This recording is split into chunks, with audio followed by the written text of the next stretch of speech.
cette salle de l'Union devant la salle de la jeunesse d'Herbiester, et un autre peut-être sur la route de la Gillette, qui pourrait peut-être aider nos enfants à pouvoir prendre le bus à des endroits qui soient un petit peu éloignés des premiers arrêts. Cette option renforcerait selon nous la sécurité et améliorerait la desserte de nos jeunes. De plus, nous assistons sur deux instruments concrets dans la bourgmestre, la création d'une zone de circulation locale pour limiter le trafic de transit, l'instauration d'une zone 30, comme cela a été fait avec succès à Solwasters, et on sait que Solwasters est une des communes où la réglementation est applicable sur tout le village, qui est assez... je salue cette interdiction de rouler à plus de 30 km/h dans ce village très fréquenté par les touristes et nos enfants et nos seniors. Enfin, nous rappelons que notre groupe avait déjà demandé lors d'une précédente séance, je pense que c'était plus adressé à Michel à l'époque, pour que le dispositif d'analyse de vitesse soit installé sur la rue d'Herbiester, afin d'objectiver la situation sur cette voirie également qui pourrait être un problème.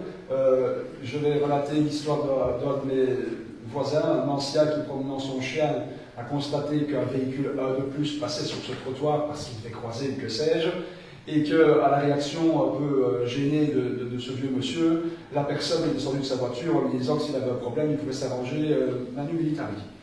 Ce que le monsieur, évidemment, n'a pas fait et est rentré bien vite chez lui avec son petit chien.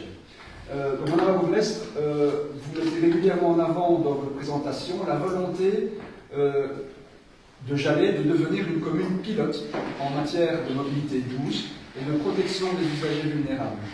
Voici ici un dossier concret où les paroles pourraient se traduire en actes. Voilà. Cette question est un peu longue, mais je vous remercie pour votre écoute.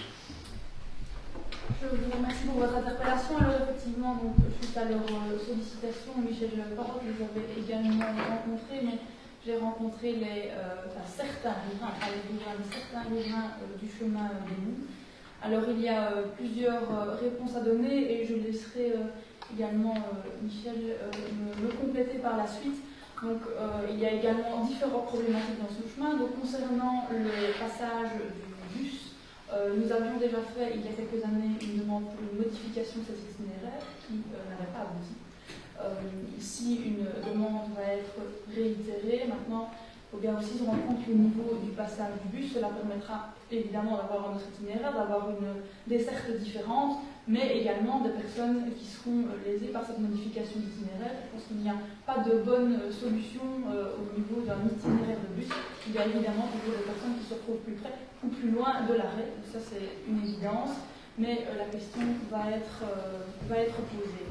Alors ensuite, au niveau de la vitesse, un analyseur avait été placé en 2024 à cet endroit et qui indiquait bien que la vitesse moyenne était bien en date des 50 km/h. Évidemment, l'étroitesse de la rue fait que même en étant à 39 ou 40 km/h, on a une sensation de vitesse parce que la rue était étroite. Ensuite, au niveau de la sortie donc, de ce chemin qui vient de l'école, et donc des petits écoliers qui la fréquentent, une analyse est encore en cours sur les dispositifs qui pourraient faire en sorte que ces élèves soient davantage en sécurité, mais il est entendu aussi que même si des panneaux de la couleur est appliquée au sol ou autre, il reste l'importance de la vigilance et de la responsabilité individuelle, y compris des enfants. Et donc, évidemment, il n'est pas question de se lancer sur une route sans regarder ce qui arrive sur celle-ci. Voilà pour mes réponses, et je laisserai Michel me compléter. Je crois que tu as pratiquement tout dit. Maintenant, on a un risque, évidemment, à courir, c'est le risque du TEC. Le TEC a déjà vu 2 fois et a refusé de modifier le trajet. Il va certainement revenir une 3e fois, parce qu'il va faire un demande pour qu'il revienne une 3e fois. Si c'est toujours non, ce sera certainement une suppression de cette ligne qui passe par Herbiester. Ça, il faut s'y attendre. Hein. Non, est-ce que la décision nous appartiendra plus? Il doit y avoir des motifs et des raisons. Hein. C'est quand même une société publique qui ne peut pas nous permettre de dire j'ai décidé. Donc, une petite réaction par rapport à ce que tu as dit, Madame la bourgmestre, c'est que l'arrêt de bus rue des Monts est situé à 20 mètres de l'arrêt éventuel de la salle. Tu vois, donc on est vraiment, un gamin doit faire 20 mètres pour aller à l'arrêt de bus, donc si c'est ça leur motivation, bof, bof. Ça c'est juste mon estime, hein, moi-même, voilà. Ça ne tient pas trop la route, ça. Non, mais il y a aussi, il y a plein de choses à prendre en compte, y compris les horaires et les correspondances, notamment aussi avec la gare, et donc voilà, le TEC ne fait pas non plus ce qu'il veut. Bien sûr, ce changement-là n'induirait pas un retard sur les lignes. Bon, je crois que moi je ne suis pas spécialiste, mais je vous laisse continuer. Au niveau des ralentisseurs, donc des poussins d'alignement, on avait l'intention de mettre un poussin d'alignement à quelques mètres de la petite ruelle, mais quand on est allé sur place, on s'aperçoit qu'on ne peut pas le mettre plat, parce qu'on peut pas mettre ça devant une entrée carrossable de propriété. Donc, il y a l'entrée du gîte, il y a l'entrée de la maison à côté du gîte, donc il faudrait le mettre de 50 mètres avant. Ce qui ne sert à rien, parce que la personne va passer le poussin d'alignement, qui va persévérer, donc ça n'aura aucun effet. La seule solution qui va peut être, c'est de mettre un ralentisseur, vraiment un casse-vitesse, juste après le chemin. Parce que la personne devra absolument freiner à partir du chemin pour ne pas prendre le casse-vitesse à la vitesse. C'est la seule solution plausible qu'il y a pour le moment. Mais qui ne va pas avec le passage de Mais qui ne va pas avec. On ne peut pas mettre ça si elle est régulière. Voilà, donc j'étais en train d'écrire ma question, c'est qu'effectivement, c'est qu'il n'y a plus de. On est toujours tenu par ces concepts. Sont-ils conscients des dangers, vu que le cheminement qu'on va créer pour les cyclistes et les piétons, c'est une très bonne idée, va peut-être, cette voirie, il y a 25 ans, qui peut-être, il y avait déjà des risques, hein, quand une vieille dame se promène là-bas et qu'elle croise de bus, j'imagine que ça ne doit pas être simple. Mais notre société, elle évolue, nos besoins aussi, nos jeunes vont prendre le bus, oui, très bien, le vélo, la marche à pied, etc. Et donc je pense que là, ils doivent peut-être aussi être capables de revoir leur copie, ce qui se passait en 1980 n'est peut-être plus d'activité en 2025, pour le bien de nos citoyens. Pas du tout, comment vais-je dire, notre optique dans notre démarche. Raison pour laquelle, ben voilà, des limitations de vitesse, que sais-je moi, des circulations. Alors, je sais bien la réponse que tu viens de formuler, Michel, c'est que dans des circulations locales, les gens ne respectent pas, je pense au chemin de la Plate, le nombre de personnes qui ne sont pas en circulation locale à cet endroit-là, c'est la fois qu'il y a, j'ai envie de dire. Mais quand on est près du chemin du football club de Jalais, quand on passe dans cette petite rue qui est aussi étroite, un peu moins étroite que la rue des Monts, avec des haies de part et d'autre, ben, le danger est aussi imminent pour des cyclistes de rencontrer quelqu'un qui arrive à une vitesse excessive et qui n'a rien à faire dans cette voirie. Donc je pense que c'est... Alors j'imagine que tout ça sera défini dans une prochaine réunion de travail sur des PCM qui prendra sans doute en considération tout ce genre de problème qui n'existe pas qu'à Jalais. J'imagine bien que ça va être ailleurs la même problématique. Maintenant, pour l'histoire du testeur de vitesse sur la route de la Gâcheux, moi j'ai jamais eu de sorte de mot. Moi, je peux pas vous laisser mon voisin qui peut dire que lui, il a été oui, mais on en a un, la police en a un, on peut le mettre quand on veut.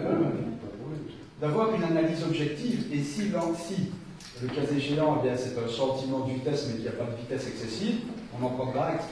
Mais habitant dans cette voirie, et je ne le demande pas pour moi, je le répète, je pense qu'on va sûrement faire des grands yeux sur le passage de certains. Voilà.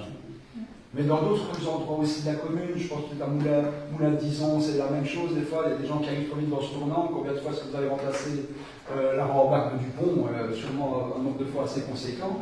Et donc voilà, c'est vraiment une problématique qui nous occupe et c'est vraiment. Allez, je ne sais pas s'il y a des gens qui nous questionnent, c'est en général la sécurité, la mobilité et peut-être encore d'autres choses, mais c'est vraiment un élément central dans notre commune. Voilà, merci.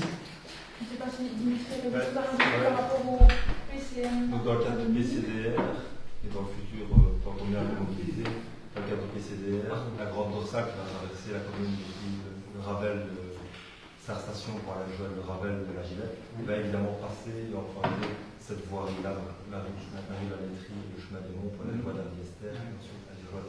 Forcément, on va y développer une circulation active accrue, c'est l'objectif.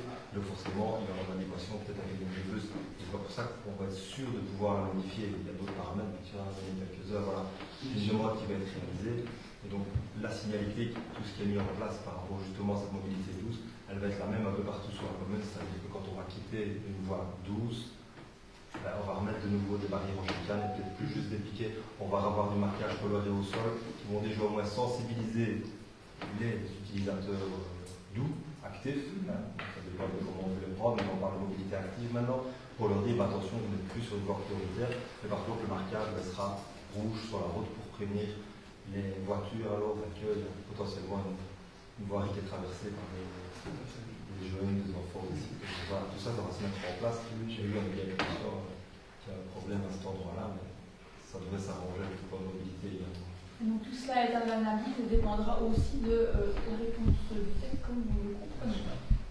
Ce qui me permet de faire une question pour sous-jacente par rapport justement au dispositif, tu viens de parler du marquage au sol, la mise en peinture, petite question à la bourgmestre par rapport au SPOE. Est-ce qu'il compte remettre, vous vous rappelez, on avait des petits losanges de carré, etc., de manière un petit peu à prendre l'attention du conducteur. Et on sait que pour le moment, avec les travaux qu'il y a là-dessus, on en a beaucoup des conducteurs, parce que notre école, elle est traversée, comme Mathieu chez très bien fait. Maintenant, depuis qu'ils ont fait leur réglage et remis certaines pièces, ces marquages au sol, ils ont disparu.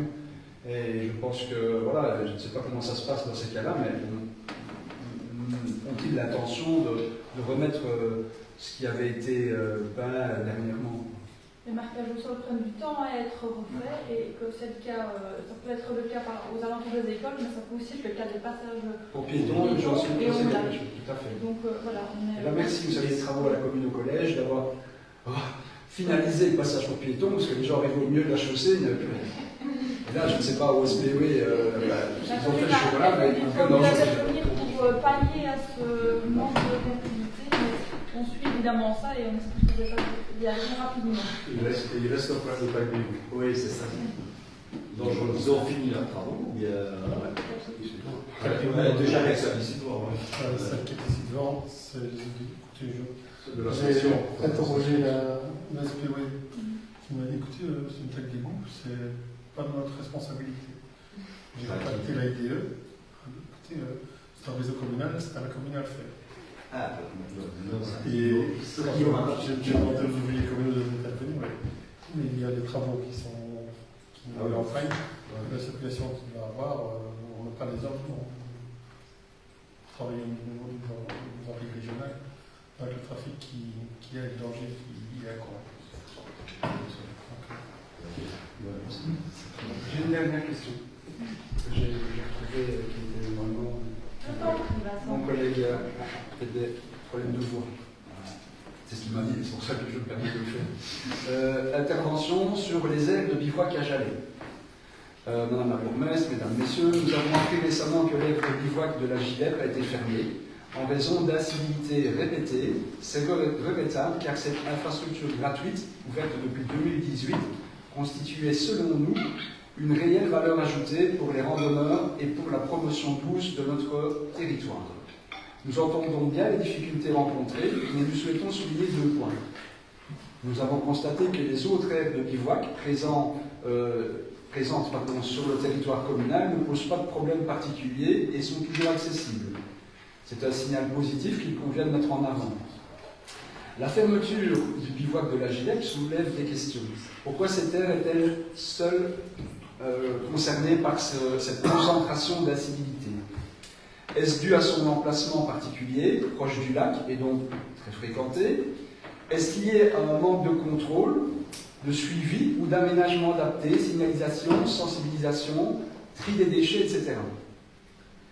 Notre groupe souhaite dès lors obtenir des précisions, en sachant très bien que c'est la DNF qui est responsable de cette aire de bivouac.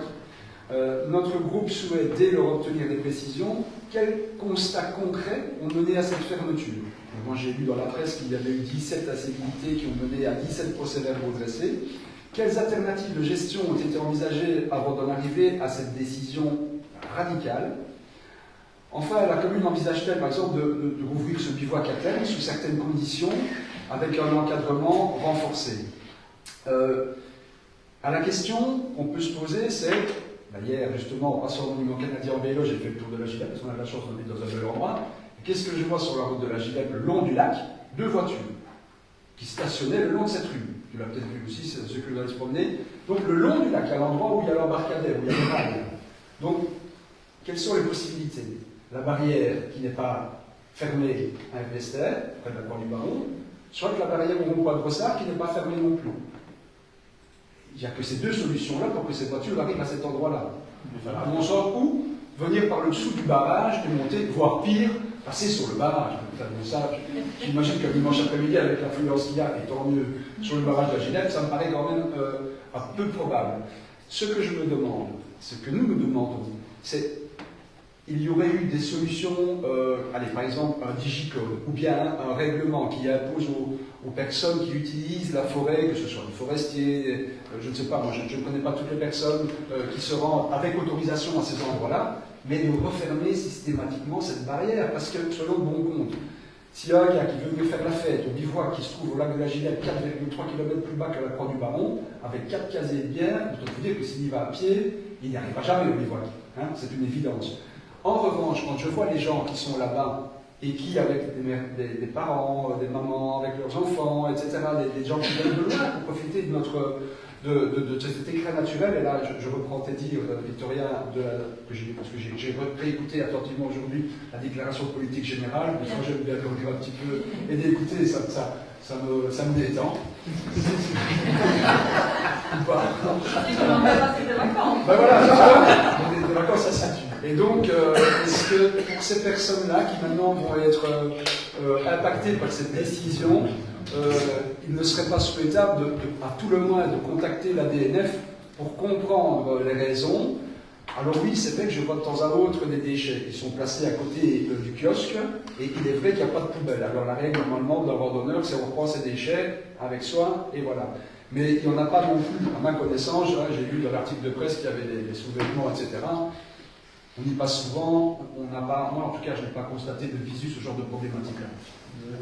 Peut-être que je passais pas à la bonne heure. Vous avez toujours? Ah oui, moi oui. Et donc voilà, je voulais juste poser la question au collège, en sachant très bien que ce n'est pas de votre responsabilité première, mais qu'il convient pour cette commune qui a une vocation touristique reconnue de prendre une attention particulière à ce genre de décision locale. Merci pour cette intervention très complète. Alors avant de laisser la parole à Alison Clément, je vais juste faire une petite introduction. Effectivement, cette aire de bivouac a malheureusement été fermée, ou en tout cas l'est pour le moment. Et comme tu l'as dit, le problème majeur est sa proximité avec des voies carrossables, ce qui n'est pas le cas des autres aires de bivouac de la région, et qui amène évidemment davantage de soucis. Et comme on le disait plus tôt dans l'ordre du jour, on est confronté à des incivilités sur notre commune comme dans d'autres communes, dans les ordres naturels, et malheureusement il n'est pas possible de pouvoir régler le comportement de chacun.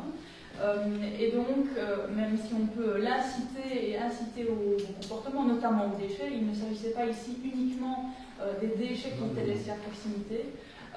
Et donc, on a effectivement dû fermer le DNF a dû fermer cette aire. Mais on espère évidemment qu'une réouverture à terme sera possible avec un autre système, mais ce n'est pas le cas pour le moment, et je laisse la parole à Alison Clément pour les plus amples informations. Oui, donc voilà, juste pour ajouter que effectivement la bivouac a été fermée, elle se trouve sur la commune de Baleine, mais je suis en contact avec le parc national, la commune de Baleine. Naturel. Ouais,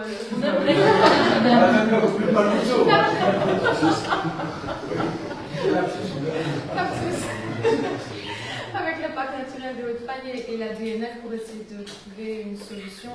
Le problème est que si les groupes viennent avec des casiers de bière, se regardent sur le parking, même avec des petites roulettes où on peut tirer nos crasses et puis les laisser là, évidemment, parce qu'on n'a pas envie de les ramener après. Et donc, l'aire de bivouac de la GF peut être particulièrement occupée par des groupes qui venaient faire la fête ou des barbecues en famille et qui laissaient toutes leurs crasses en quantité énorme et qui dérangent même les randonneurs qui viennent vraiment bivouaquer, en fait. Mais voilà, une solution sera trouvée. Mais voilà, les deux autres aires sur Open et Baleine sont moins concernées parce qu'elles sont beaucoup plus enfouies dans la forêt. C'est évidemment l'accessibilité, le problème numéro 1 de l'aire de la Ginette. Donc avec la DNF, la commune de Barienne, évidemment, on est juste à côté, nous à Jalais, donc on est concerné par ça, et puis la gestion du lac de la Gilette se fait avec les 3 communes, mais c'est sur la commune de Barienne. Si la barrière avait été fermée à la Côte-Baron, parce qu'ils étaient en train de débarder à ce moment-là, moi je suis passé tous les jours à vélo, elle était ouverte tous les jours, tous les jours. Elle n'a jamais été fermée, et puis le lendemain, c'était la décision radicale qu'on commence d'abord par faire vraiment fermer les barrières, et ça ira, je pense, beaucoup mieux.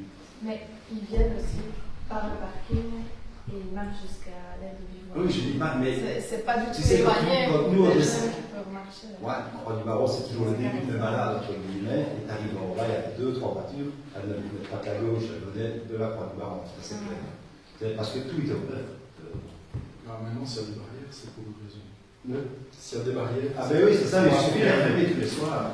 Pendant la journée, le temps qu'on débarde, et ainsi de suite, il n'y a pas de souci. Mais malheureusement, je ne pense pas que ça suffira, mais voilà, une solution, c'est pas tout. Je pense que ça aiderait déjà beaucoup.